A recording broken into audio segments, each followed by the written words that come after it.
Direct గా laser వెళ్ళి దాన్ని ఆకాశంలో కాల్ చేస్తే అది బూడిదైపోతుంది అనమాట. Okay right. మంత్రులు ప్రశాంత్ గారు జాయిన్ అయ్యారు ఇజ్రాయెల్ నుంచి. ప్రశాంత్ గారు గుడ్ ఈవినింగ్ అండి.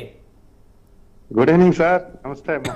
సరే ఎలా ఉన్నారు? మొత్తానికి ఇక్కడ 130 మిసైల్స్ పడ్డాయి అక్కడ ఇజ్రాయెల్లో అని చెప్పేసి తెలియగానే మేము కంగారు పడిపోతా ఉన్నాం. మీరు ఎలా ఉన్నారు? మీరు హ్యాపీగా నవ్వుతా ఉన్నారు, జూమ్ లో కూడా కనెక్ట్ అయిపోయారు. ఏంటి సార్ పరిస్థితి? భయం లేదా అక్కడ? అంటే మీకు ఇంకా ఆశ్చర్యపోతారు సార్. ఇందాక మీరు చూస్తే ఇదిగోండి, దీన్ని సీ ఆఫ్ గలలీ అంటారు. ఇదంతా కూడా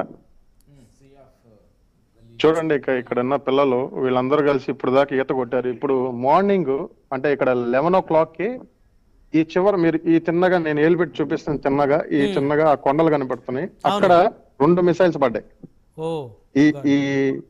ఈ మీరు స్ట్రైట్ గా చూస్తే కనుక ఇలా చూపించే చోట.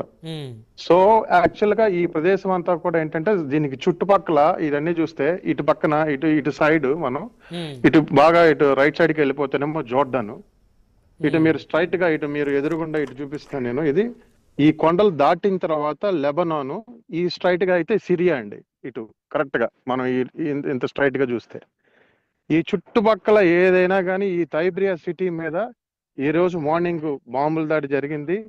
సో పీపుల్ అది జరిగింది, అది అయిపోయింది, మళ్ళీ నార్మల్ లైఫ్ లోకి వచ్చేసి వీళ్ళందరూ కూడా ఇలా వచ్చేసి ఈతకి వీళ్ళందరూ కూడా ఇలా చేస్తున్నారు. అంటే వీళ్ళ మనోస్థైర్యం ఎలా ఉందంటే చూడండి మీరు, అది జరుగుతూనే ఉంది, మన పని మనం చేసుకోవాలి, మనం రెగ్యులర్ లైఫ్ జీవించాలనే ఒక ఆలోచనలో ఇక్కడ ఉన్న ఇజ్రాయలీ ప్రజలు మొత్తం వచ్చేసారండి.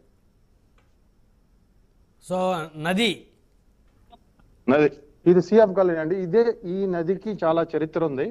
ఏంటంటే ఇది మంచినీటి సరస్సు అండి. యాక్చువల్ గా ఇది అంటారు, ఇది సముద్రం అంటాం కానీ దీన్ని ఒక సరస్సు. మన డేవిడ్ బ్రన్హామ్ గారు ఎక్స్ప్లెయిన్ చేస్తారు మీకు దీని గురించి.